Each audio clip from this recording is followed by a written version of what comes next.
Bozolanda biso na RDC, bozolanda biso libanda mboka, bozolanda biso partout dans le monde. Eza émission Kindoki Politique. Bonjour, bienvenue na numéro ya sika. Tozana esenga ko présenter les bino Routaville, province ya Kinshasa, bisika plutôt Zwami, na cadre toujours ya ko analyser l'actualité politique, socio-culturelle ya mboka na biso. Lelo na cadre émission Kindoki Politique to yambeli bino moko ya bana mboka oba mesala déjà na plateau boyebi epe malamu mwana mboka Anissé Loleka za coordonnateur ya plateforme Le Pouvoir en Marche nae elongo to ko analyser ba question d'actualité oyo toyebi bien que lobby eleki chef de l'état azongisaki officiellement 100 bis trans académie na ba responsable ya ba étudiant ezaki bongo na esalemaki na l'esplanade ya palais du peuple wapi bisika ayaki ko pesa o ezali bongo moko ya ba promesse na ye pona ba étudiant congolais ba se déplacer na kimia et lisusu esengeli ko yeba ko moko ya ba actualité ya moko na lelo mona mboka wili ba konga ancien ministre ya EPST a adhéré officiellement na union sacrée pe alaki ka kozonga na mboka Congo na tango ya vacances parlementaires lisusu ba député union sacrée ba désapprouvé mon mboka Jean-Marc Kabondo ba lobiko bango ba kondima kozwa acte ya de mission na yesoki yango e ko salema bongo procès chebea parti civil esengi ko comparaître motonyo so atangamaki na tango ya kosamba ndenge bamende koloba moko ya bayeba o batangamaki kuna e bango nyonso esengeli ba yoka mandenge ezali kosenga makasi na nyonso wana tosolango na cadre émission Kindoki Politique ya mokona lelo yiki na kati ya ba parti politique pe na kati ya mboka na biso ni ezo salema pourquoi ezo salema ni lesengela ke salema nini ezo salema o fallait esa nan o ngake salema nano esalemite et puis ni il faut ko sala pour koto avancer na mboka na biso po sujet ya Kindoki Politique ezalaka Congo toloba malamu mpona Congo to kanisa malamu mpona Congo to sala malamu pour que Congo ekende liboso mona mboka Anissé Loleka mbote na yo mbote mama journaliste boni santé santé za moi mke malamu na ngolo ya Nzambe parce que makomi ya Nzambe lobi soki ngolo Nzambe abatelete oya kobatela osa musala punda Nzambe azona lokumu pe asanjo la malibera libera ende mutabatela biso soki ete tenga kitoko ma ate soki ete tenga petola mukate yangwana nyonso il faut ko chaka Nzambe nano na première position après deuxième position za makambiso nyonso za malamu na ngolo ya tata Nzambe nyonso za Nzambe la malamu moko ya ba promesse ya chef de l'état et kokisa maki lobby sur 600 bis arimetaki officiellement 100 bis pona ba étudiant congolais lolenge kani bino ba ebo soutenaka ba vision ya chef de l'état bozwa ki yango lokola pe ba patriote exactement on a quoi bisayo c'est quelque chose ya ko féliciter et vraiment l'ongonia na président de la République Félix-Antoine Tshisekedi parce que c'est un droit il y a étudiants ils ont donné ils ont droit à étudiants dans le monde des étudiants et sengi faut pas na transport na bango faut pas na kotambolaka c'est-à-dire que non dans le monde des alaka bongo c'est pas quelque chose de nouveau mais en ce régime de batikalaka kosala yango te batikalaka te kopesa étudiant valeur oyebi un étudiant c'est qui c'est un gestionnaire de l'état nous sommes un étudiant c'est moto ba kopesa valeur mais un étudiant dans ce régime bande kopesa valeur te étudiant bande ko mata transport azo diembela na porte azo kende kuna na sima zoko akeko simba porte étudiants zo kota lokola ngulu na kati ya transport bazo respecter étudiante mais lelo grâce na président Félix-Antoine Tshisekedi étudiant a comme siko respecter olobi eza donte eza droit ya étudiant mais pourquoi ko commandant et puis ko cha effigie à chef de l'état et tungisa ki tango zela tango bazo pesa ba étudiant ba bisiona est-ce que bomona ki elongi tata mokonzi mboka kasi po bozwa ki mayebo ya kolongola liboso non ezalaki te ezali droit ya ba étudiant bozomona ils ont droit à étudiant, mais président Félix Tshisekedi a respecté droit à étudiant. Un étudiant, c'est un gestionnaire de l'État. Et bon, il faut attendre transport académique. Les lots étudiants, les lots, basés le transport na bango. Et j'espère que tout le monde faut qu'on ait une carte étudiant. Soit la carte étudiante, moi, côté zati. Les lots, président de la République, l'ongonia et félicitations à Fatih Béton. Les lots transport, il y a des étudiants, on a 100 bis na ville à Kinshasa. Nan le sili na ote. Et ko tambola na RDC Mobimba. Kalate ko keni na mbandaka ipana ngai. Ba étudiants ya Inimba. Ba ko tambola na transport ya ba étudiants. Ba ko mata. Le lot président de la République, le lot a respecté. Ba frère nango continue contre ba frère académique. Voilà. Na quoi bisa oboy. Na likambo transport ya ba étudiant. Jamais frères académiques et kokota. Et kokota olokelani. Non tu quoi biso que non. Transport ba étudiant c'est un droit. Non, c'est gratuit. C'est un droit. Mais ça ba frère miso ba foutre la ngo mike wana. Ozomona, eza transport ba zui ba pesi bango c'est un droit. Mais ba batela ngo pe malamu. Pensez régime depuis ça 18 ans à pouvoir. Et tu as gata ko pesa biso mon côté na ba étudiant ke basa nini ba ke daka eteyelo. Jamais batikala ko sala bongo. Mais tel le président de la République aza combattre ba ko combattre na binemi ya mboka. Ba ko combattre na bato FCC, na bato ya ensemble, na bato alamuka, na bato MLC, na bato bazanyo so na kate nyo sacré, ba ko bundisa ye. Mais président de la République akola la pongité. Akola la pongité azuru kaka bonnet ya peuple congolais. Yangwana président de la République a mérité soutien ya le pouvoir en marche, pe soutien ya population ya RDC. Mais a respecté ndaina ya kata kiseleka. Abake ne kope sa bis. Le lona au sang l'eau et bis ya ba étudiants. Et je fais l'appel aux étudiants de Kinshasa. Pas d'abord les étudiants de la République démocratique du Congo. Les étudiants de Kinshasa. Babisha neza babisi na bango. Babate lango malamu. Est-ce qu'un ancien régime appelle ça qui bino attaquer Tchapamba oyo? Que bot boso kanango transport? Jamais. Ata moto ya pamba? Jamais. Ata vélo ya pamba? Jamais. Mais t'as le président de la République Félix Tshisekedi. Atie 100 bis transport ba étudiant. Ba étudiant bosa la conscient. Avant que tu ça sabisi wana, achaki na ba wifi na ba université. Achaki abongisi ba homme tomona ki na université de Kinshasa. Ba bongisa ki yango e aki kolatela mba ya sika. Ba étudiant ba batela ba bisi wana. Ba étudiant bokeba. Eza na ba étudiant ba binemi ya mboka. Ba étudiant ya FCC basali. Ba étudiant ya lamuka basali. Ba étudiant ya ensemble basali. Ba étudiant oyo ba kotinda bango ba ya ko saccager ba bisi wana. Vous accusez tout le temps ba misusu. Eza bien commun en fait. Non. Eza bien commun. Comment muto FCC olinga ba bisabiso eza ya l'état. Eza bien commun pour na ba étudiant mais eza na ba étudiant ya milimo mabe o ba kozala manipuler par FCC, par lamuka, par ensemble. Pourquoi? Ba kolinga ba saccager ba bisi wana. Babe bisango po ba étudier bazonga isusu na boumbu. Mais prenez vos dispositions pour être comme à bon côté. Meilleure disposition ba étudier bango moko basala nini? Baba te la babisi wana. Eza babisi na bango. Eza babisi ya président de la République te. Eza babisi na ngate. So nazaki étudiant na kokende isusu komata kuna. Naza iso étudiante. C'est-à-dire que no bande ko na ngande bo ba kotanga ba étudiant. Baba te la bisi wana malamu. Eza droit na bango ba pesi bango. Wana lo ya yamboye bo ba lo mususu wana kozela makino tango nini? Kalate président de la République azali muto ala kakape salemaka.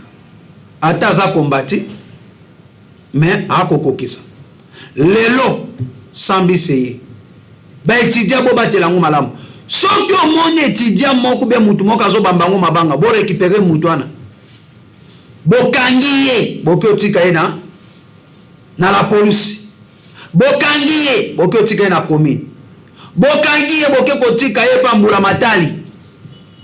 Po nini akobebisa bisi oyo tata mokonzi apesaki biso keto mataka.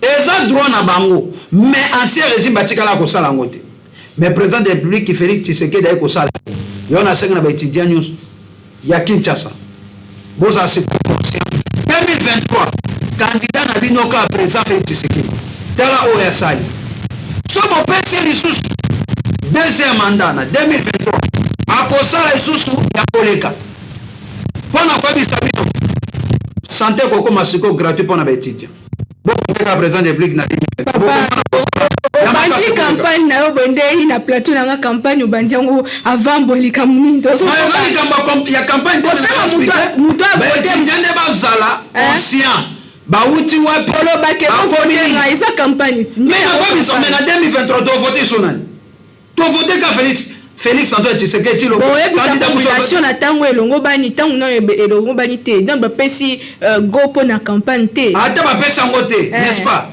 mais oyo président de la République ya sa sali déjà pour na ba étudiant o personne sa na kata mboka population mboka so conscience lelo étudiant ya Kinshasa wazotanga na Nikini wazotanga na INBTP ya Ngaliema wazotanga na ESU na Académie de Beaux-Arts wazotanga na ISC wazotanga na ISTA wazotanga na ISP wazotanga na ISPT ok kwa bisa ke non na 2023 ko voter sous Félix Antoine Tshisekedi o kaza akondimela ote mais pendant ce temps webi ke akondimela ote parce que pendant ce temps webi ke ba professeur basa en grève pendant que bopesi ba bis yango pona na mata ba professeur ba bis ba étudiant ba professeur makambo grève bandi le loté ba on basaka ba grève kaka à tout moment mais il faut que grève wana ba professeur ba ko salana eza ba professeur ya Lamuka ba professeur ya FCC ba ko sabo po ba saboter ba politiser milieu universitaire wana mboke kufi mais tika na bisa ba professeur wana bango basaka ba ministre non n'est-ce pas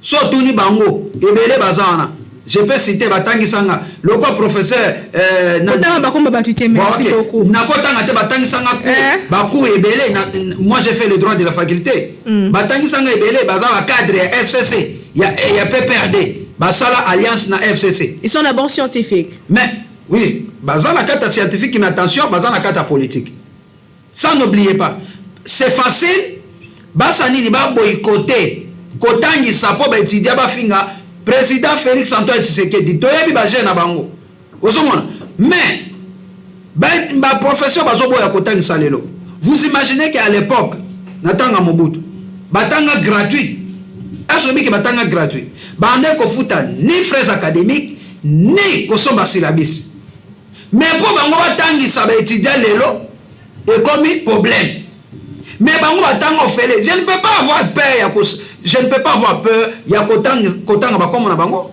batika ko somba syllabus te batika ko futa frais académiques te na tango Mobutu bazebele bazande mitema mabe baza ba père de famille quand même ba revendication na bango eza normal koloba que toza ba problème ya ndenge musala ezo sala mama na mtene bazo futa mama na mte baza na droit koloba bango mais à l'époque gouvernement congolais gouvernement zaïrois à l'époque bande ko zo bango en charge non et bande ko futa bango ba frais académiques et bande ko somba syllabus est bien je vous apprends maintenant na kotanga ba comme na bango nyonso wana o ba ko boya kotangisa lelo batango fele batango batanga to fele lelo batangisa ofele ndede ya syllabus ofele oui moi sina ye na bana na ye boliani bafuta makepa na l'état est-ce que bafuta makepa l'état futa bango chaque fin du mois lelo ata so ba lelo grève que basali 1 mois 2 mois botangisa te ebi pasa ne zana pasa ba étudiant mais bango chaque fin du mois na banque ba ko kendeka ba checker pas mbongo ebimi bafuta maka chaque fin du mois ba professeur wana mais ba professeur wana ba komisi siko lié scientifique ba komisi ngo de politisation et comme siko politisation il faut que le belango bien et comme siko politisation pourquoi nazo ba ke comme politisation pour ba professeur FCC baza ya Lamuka bazo linga ba kende na grève pour ni ba étudier batanga malamu te pour nini ba finga président de la République yide na bango eza bongo ke ba étudier ba finga président de la République mais ba étudier pe baza la conscient ba ke non ba professeur ta ba ko kende grève ba futa maka aucun professeur akoko ba ka futa maka te ba futa maka chaque fin du mois parlons ba futa maka toi ba étudier de baza la seko conscient toi avancé tout le bela moi mbutu et salema qui n'angambu ya union sacrée ils ont continué d'ailleurs d'émission annonce il y a d'émission il y a moi Mboka le premier vice-président de l'Assemblée nationale Jean-Marc Kabound parce que officiellement à Zalina nous premier vice-président de l'Assemblée nationale alors koyoka ndenge et soulevé qui ba tout le monde ba cadre belé tout le monde ba honorable belé tout le monde ba te belé ko défilé pa na et puis tout le monde ndenge i deux PSP nanga munaye ba réagissera qui na dossier ngo le ndenge kan yozo cerner to po ozako analyser problème wana o comme na kati ya ngomba politique na yo po za na kati pa union sacrée matondo mingi maman journaliste omoni président AI Jean-Marc Kabound, président à IDPS, et en même temps Zali, vice-premier président à l'Assemblée nationale. Ce n'est pas n'importe qui. Attends ce qui a annoncé qu'il a tweet, ou bien, directeur du cabinet a annoncé ou bien que M. Jean-Marc Kabound appelle ça qui go, que non, Linga n'a démissionné. Est-ce que, à qui qu'on déposé, Yangona, na administration a déposé en côté a lobby na ekaka est-ce qu'il a déposé bineminde ya mboka ba ko luka Jean-Marc Kabound a démissionné pour ba profiter ko saccager ndenge ba de ko saccager na kata mboka to bi bango bien pour ba bi ke Jean-Marc Kabound soka zaona a ko empêcher bango mo ba détourner zate pour Jean-Marc Kabound a Kabound a yebisa bango ba vérité Jean-Marc Kabound le seul député wazana kata Assemblée nationale wazali le premier vice-président de l'Assemblée nationale azo lukabone ya peuple congolais azo dénoncer mabe o esale makana Assemblée nationale nde bato ba ko linga ete bato banani bazo linga ete apparemment ça au fait ce que tali yango bien ça problème moko na kati ya famille politique ya chef de l'état na kati ya union sacrée ba minemi moko ba koti wana nde non binemi mboka na ko bato boti côté ya FCC ba ye leo na kati union sacrée ba ye kolata bilamba lokola ba santu me baza ba santu te tu as vu ba munyo so bien ba ko linga nde Jean-Marc Kabound te azala on ebi pourquoi ba linga te po ba bi que non Jean-Marc Kabound bangona président de la République bazaka boy Augustin Kabouya secrétaire général à parti au pouvoir na président de la République na président Jean-Marc Kabound bazaka boy sikoto lukandeni toti a poison entre trois personnes ana poison zandeni qui songi okoma ba ke pas président Jean-Marc Kabound alingiote ba pas Jean-Marc Koto Jean-Marc président lingiote ba ke pas Augustin Kabouya au moins deux abwe président lingiote po nini baluka bacha mbutu na kati na bango po babi ke tokomi na 2023 babi ke bato misato soki bazali longo na ya niselo il faut que la vérité babi ke no président de la République Augustin Kabouya Jean-Marc Kabound et longo biso ba le pouvoir en marche tant to ko sangani sika moko to bi ke 2023 to reconduire président de la République mais ba dongo la miso o ba uti na FCC ba kolinga bongo te ba luka ke ba panza président de la République na Jean-Marc Kabound mais ko simbate tu as vu déjà ba diabo na bango basala kana mais ko simbate po Jean-Marc Kabound hein yokana biso président Félix Tshisekedi azalo kola Dieu le Père fils ezali Jean-Marc Kabound Saint-Esprit ezali Augustin Kabouya disciple na bango zanani ezangai siko tokoka bana comment la trinité oyo osumuka pamba non trinité siko ezabongo il faut que bango bien président de la République ezali le Père fils ezali Jean-Marc Kabound Saint-Esprit ezali Augustin Kabound c'est pourquoi on dit que bazozo un peu de zèle moko ezali disciple zèle ezama makasi na kasi na bango mais on dirait pe so tali bien division pe ezali déjà to mona ibilili ya ido pesi bango division ezate mama division ezate wana ezali bato IDPS 11e rue IDPS Kingabwa non yoka non omoni bato moni bakendaki déjà ba image mona mboko ni population mona kiango déjà ngapela mona kiango mais faut na biso vérité éclairé omoni ba banderole ana obako obachaki na 10e mairie to yebi yango bien webini binemi ya mboka obako linga pouvoir ya président de la République te eloko nini président Jean-Marc Kabound a kotelemela ba conseiller ya président de la République obako sa musala mabe obazo conseiller président de la République malamu te bako conseiller malamu te na ndenge ni rôle ya conseiller zali ayeba ko conseiller président de la République que président moi place eza malamu place eza boy mais un conseiller azate abanda kokota na complot ya ko détourner ya ba mafia ba conseiller belé na présidence ba komi na COP ya ko beta na ba ministre na ba DG na ba PCA pour na makambo ya ko détourner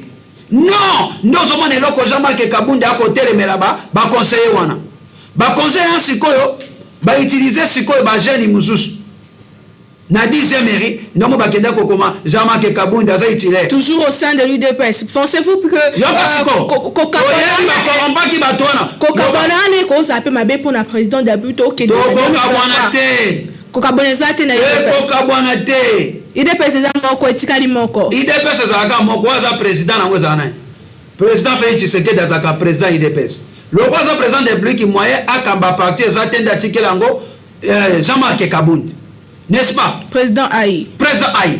Alors ça l'intérim. En même temps, Augustin Kabouya a secrétaire par tout pouvoir. Bako Kabouanate, Namoko n'a disciple. Toko Kabouanate, pour te dire que non, il faut te reconduire président de la République bientôt. Bato monaki bake ko ba oyo bachaki ba bandero na 10e mairie. Eza bato ba pesa ki ba $50 ba $100. Toyebi bango nyonso bien. Toyebi bango nyonso bien. Ozomona. Pour moi pe basi ba benga ki ngai pa bato musu na ba numéro anonyme. Nabi sibabi attention. Biloko Jean-Marc Kabunda sali bino boko sala ngote. Jamais. Il faut te faire Jean-Marc Kabunda. Parce que le spectacle et la division, ils ont profité na baio bazin ya ngambu na bino te bazota la bino ils se disent que bino mo bazin na ordre te. Non, tozali na ordre tant notre biso qui présente des pays gaza présent au alingaka sérieux et Kabunda présent ai alingaka sérieux. Jean-Marc Augustin Kabouya alingaka sérieux. Biso pe ba disciple te ko lingaka kamalam. C'est-à-dire bato FCC. Taka ndenge Jean-Marc Kabunda bika inga démissionner. Est-ce que FCC ba kota ki réunion? Ensemble ba kota réunion, Lamuka ba kota réunion, ba bi OK, tout le candidat to ko récupérer majorité parlementaire pour to ko sa président boss. Quand ba ko zoate. Jean-Marc Kabunda ko démissionner te. C'était prévu hier mardi non? A démissionner te. Na étape de rôle que ozonga sima maloba ako démissionner te wana nga mutu azo biso ako démissionner te binemi mboka ba linga ba profiter to bi bango nyoso bien to bi bango bien bazo linga ba profiter mais président Jean-Marc Kabunda a démissionner te azawana ti 2023 ti congrès IDPS ko salema ti président de la République qui fatigue Beto akozonga sur na pouvoir, n'est-ce pas? Wani foeba il faut y aller bien. Désordre, ça te, on est allé de binemi, on va profiter. Yeba yango lelo. Unité au président de la République, on a Jean-Marc Kabunda. FCC va se faire la carte.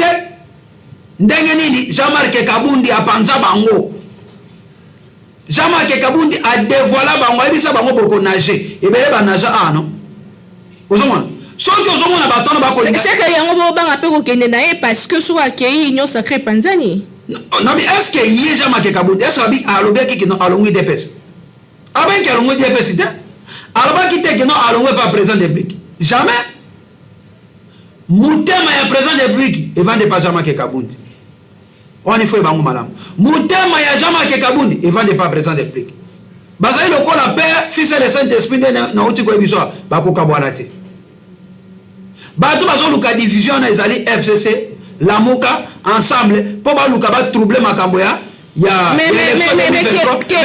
question population ils ont mis tout na nana pesa ki ordre ba ko saccager ndako ya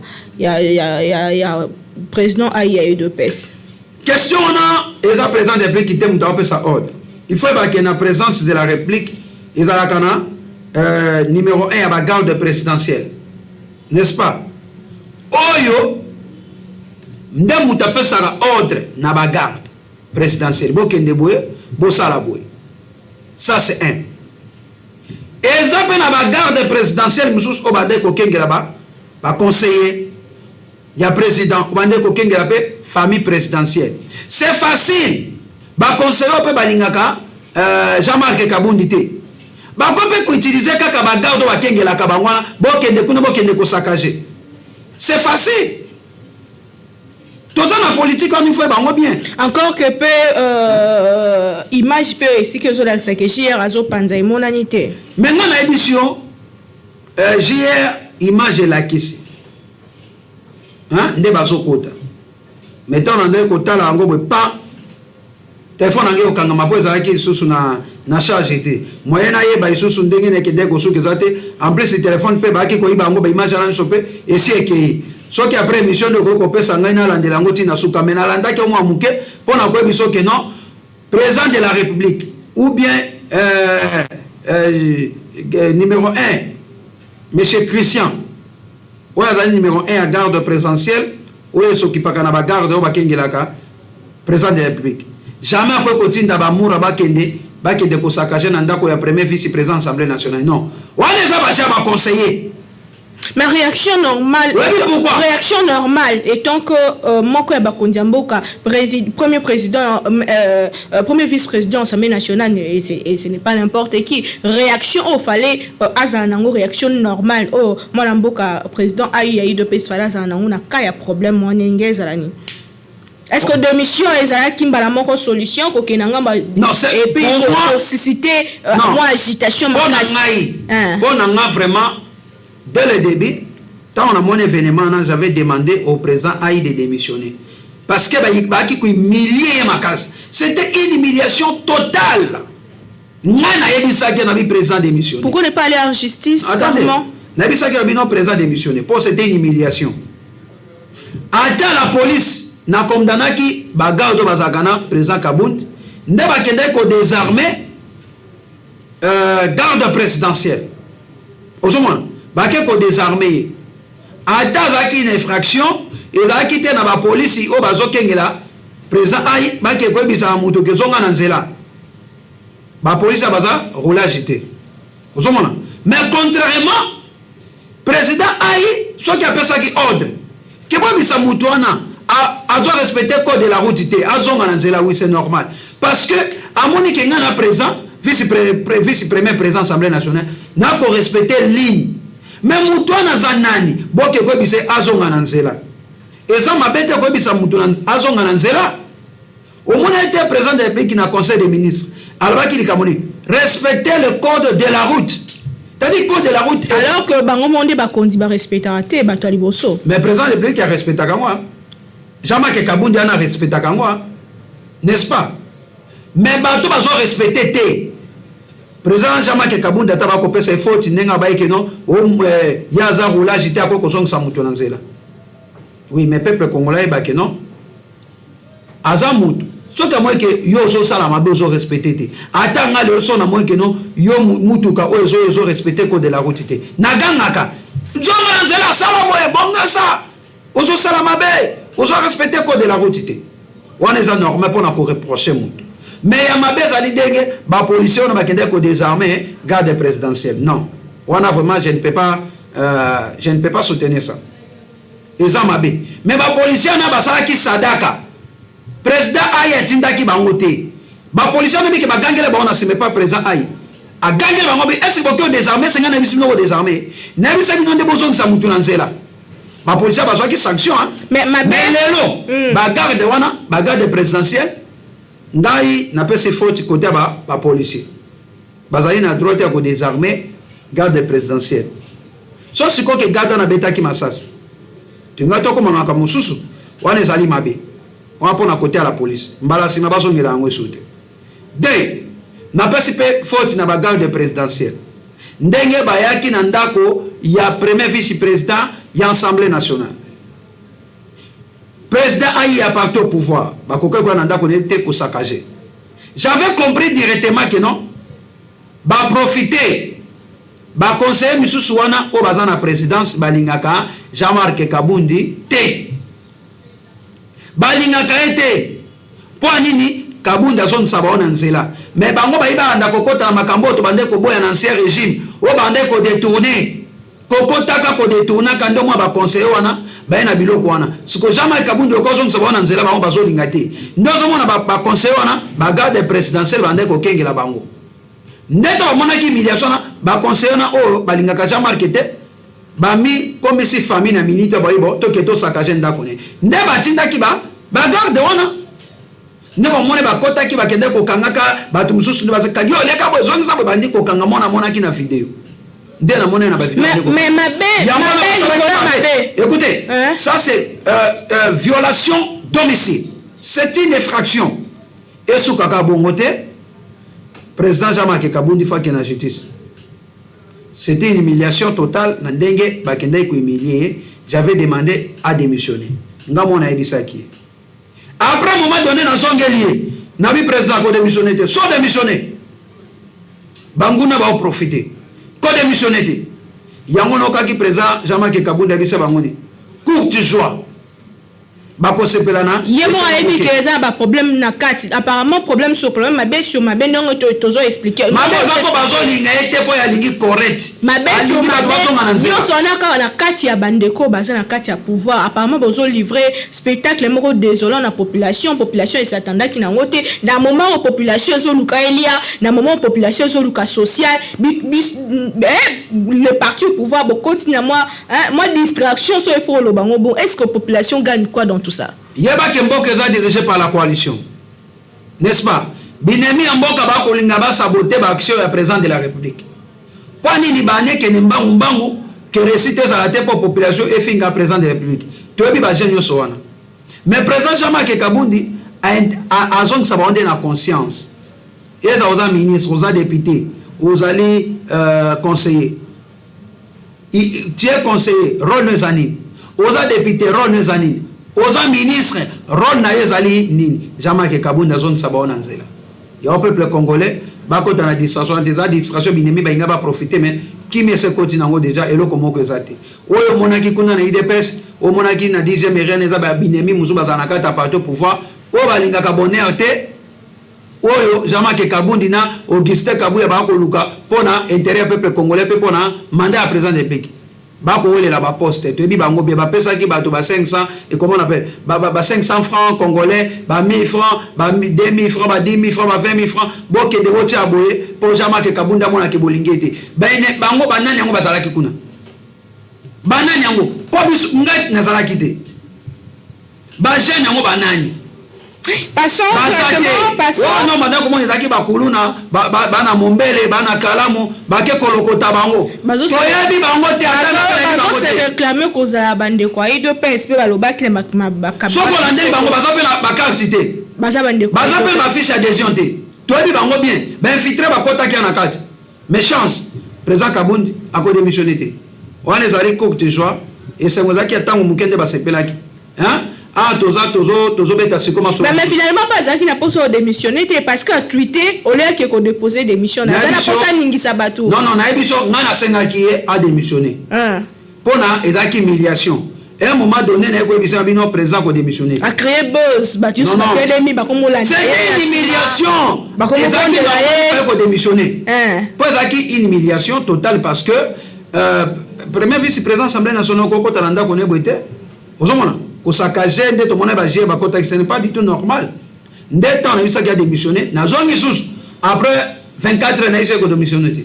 Ndé yokeli biso le pouvoir en marche ya wana démissionné té. Devant liboso na biso élection zali. Ozomona tozo préparer ndeni to reconduire président de la République. Tozo makamana za so distraction to occuper ngosuté.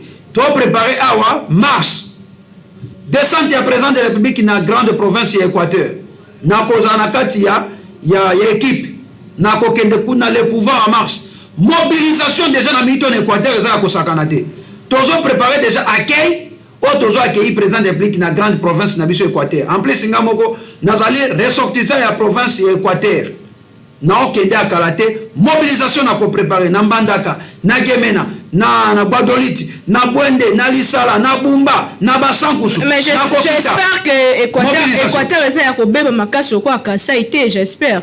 Et baby parce que bato ba pesa ki ba mbongo à 100 jours ba yibi yango.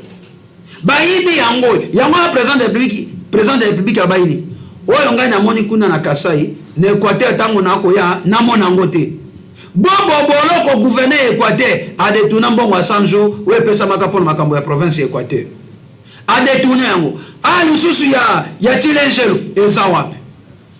awa lisusu makambo ya bambongo climatique eza wapi bacontra oyo asinyaka na bachinois ke bachinois bazwaka nzete ke na ville mbandaka kurekota ti lelo mbongo bapesaka bobo contrat asinya na bachinois bango wana bazwaka deja banzete ebimaka na équateur eyaka ekendaka elekaka na nzela ya matadi awa na équateur molili na molili IGF apesa rapport na ye eza na kati ya cour de cassation lelo avant de la dossier wana ministre intérieur akotelaka bobo monsieur Aselo azali noko na ngai mutetela aza ministre intérieur Aselo Kito akokotela bobo lelo équateur lelo ebebi banzela eza te président de la république lelo azoya na équateur akotambola wapi banzela eza te courant eza te nde ozomona président alobaki nini nakoya na équateur oh namoni na kase namona on équateur mais espérons que projet à 145 territoire kuna ça là nazokoma on espère nazokoma président alobi nini akoya na équateur tango akoya mbongo esepesamaka de apo na province équateur mais ta province ezobonga te bobo boloko wana dossier eza na kati ya cour de cassation jusqu'à présent abengaka bobo te interpellaka bobo te mpo na nini c'est-à-dire cour de cassation na ministre intérieur bazali complice yango tokosenga ntango président de république moko akokende kuna akoremarke siko kuna bo bakozala sanctionné bato nyonso oyo bapesa bamisolo mpo na province équateur mpo na grande province équateur bakozala sanctionné président de république akoya nga kuna esengi na président ntango akoya akolongwa na Kinshasa akozwa avion akiti na Mbandaka olongwe na Mbandaka il faut kota na nzela ya secret wemji okeiti na bikoro tina ingende otambola yo moko mona banzela eza te olongwa na oke na basankusu Bwende Bujala na ba territoire Bujala kuna otambola président de République nzela eza te badetuna mbongo opesaka mpona misala province équateur bapana il faut bazala sanctionner très bien justice elandela bango 2023 pe yango le pouvoir ma toujours reconduire président de la République pour assisa ba projet nenyo so yaki na kati comme na suka émission kindoki politique alelo finalement FCC c'est vide pour l'union sacrée bande konyo so FCC bazolonga presque to ki asuka mona mboka ancien ministre EPST Willy Bakonga adhéré na union sacrée donc bino bofo maboko bozo ya mbaba union sa e ba le mbonge ba ko mona ke mbonge kuna eza na FCC ba ko kima ba na kati union sacrée. Union sacrée ezali lié à réfugié oki odetournaki kuna na union na FCC odetournaka osalaka maben onyokolaka population oedaka mboka te okimi na union sacrée okasi kuna oza protéger te jamais on a kutu balongola kutu makanisi wana bango nyonso wana oyo yango na Kabila azaka na raison ya kolobaki non un ancien président de la République, ancien président Joseph Kabila, Alobakani, Nazamaka 15 personnes. Ceux qui n'azaki na 15 personnes, mais 15 personnes, il fallait mourir pour Nabaro. Le chef de l'État est pas au Lobaka, bon, mais il y a un collaborateur, il y a un c'est pour ça que c'est ma béfaute. Ok. Il y a un ancien président Joseph Kabila, Alobakani, Nazamaka 15 personnes. Mais bato yango kako bazaki na Kabila beko katisa na union sacrée bakoya kosali bakosala eloko moko malamu te bango bakasi nde baye kuna na union sacrée nde bakozala protéger te toko dévoiler bango baye na union sacrée baye po baya ko se protéger jamais président kutu de la république alinga ne ba flatter ate ebele bauti kuna na RCC non baye na kati union sacrée bakanisa bakoma ba ministre ba député non ba ministre bakoma ba DG ba PCA non union sacrée ezali le ya kobata mate boko sanate ezali ya kobata mate baye wana po nini bayebi ke non na 2023 babima ba député ba ministre ba sénateur ba député provinciaux jamais classe politique président de la République a changé politique et classe politique en 2023. Classe politique qui a changé en 2023. Baye wana baye ko sambusa la punda. Yo ka si fati beto bi bangote. Ayi bango nyoso très bien bi ke bato baye daka ancien président Joseph Kabila te. prédécesseur nanga ba edaki ete ndenga ba kwa edenga jamais batu fona zanango mayele nous sommes président de république aibi bango nyoso très bien ndenge bauti na FCC ba na kate nyo sacré ba kanisa teke no ba ko batama te ba ende ko mi bimisa isusu très bien bimisa isusu biso pe population to si to bisi ta président de république président économie bango te bato na bakobima ku ba député te po population ko voter bango te mais ba pesa quand même ba délégué na bango parce que ba ça peut ba force délégué loko nani na biso bato na basali na tata na biso Mobutu basali na tata na biso Musée basali na tata na biso Kabila ba biso basali so na tata na biso Félix Antoine Tshisekedi non oyo ba détournaki déjà na gouvernement FCC na cash ekoki o ba détourner na kata gouvernement Union Sacrée ekoki na 2023 hein classe politique na kata mboko yo ezo changer très bientôt silisi awa mot de la fin par rapport à l'émission à l'élo population ezolandayo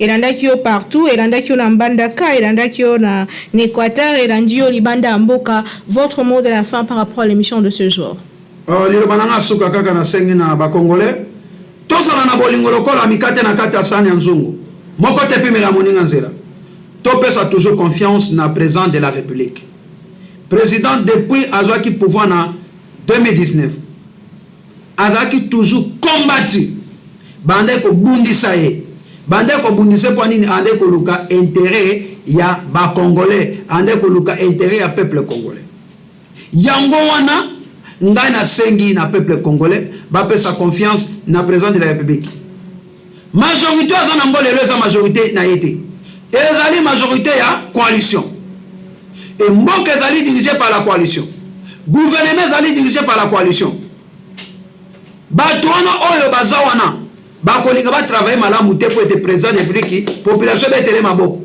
bakolinga ba travailler mabe bato anani bato FCC bako travailler mabe te baote ko travailler mabe bato ya MLC bato ya AFDC bato ya ensemble bato ya INC bato ya AAA bako travailler mabe pour population et na président de République yangwana na ko senga na peuple congolais ba pesa rigueur makasi te na président de la République parce que mboka ezali dirigé par la coalition soki balingi ba juger président bien bazela na 2023 tango président kozwa majorité parlementaire na majorité ya gouvernement propre ya ye moko wana so makambo zo simba te wana bakozala vraiment à 100% côté le président de la République ba pesa président de la République confiance ban Équateur na mois ya mars 2022 président de la République akoya to réservé un accueil chaleureux un accueil triomphal to yamba président de la République to yamba ndeko na biso mongo azaka mongo soko barango te tribalisme nde tozo et azande ndeko na biso mongo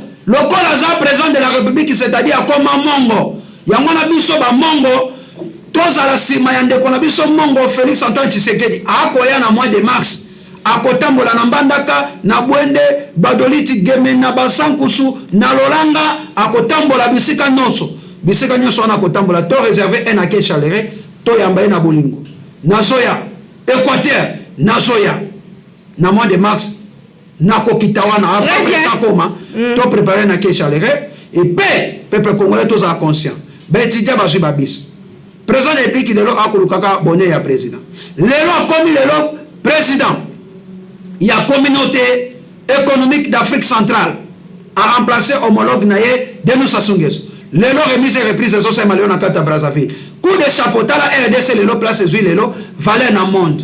Lelo RDC comme lelo considéré. Yona sek na peuple congolais ka baza na conscience na 2023 candidat mosusu te abaka ka président Félix Tshisekedi. akozala te mutakobate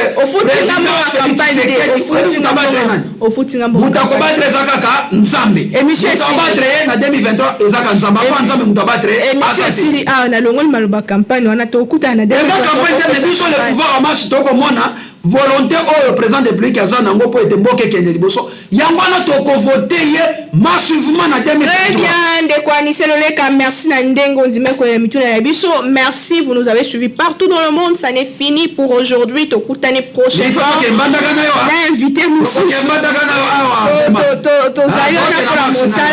Toujours avec le même plaisir. Tika et Nzambe à Pambola, République démocratique du Congo. Mabea Bakou Konabiso. Ciao.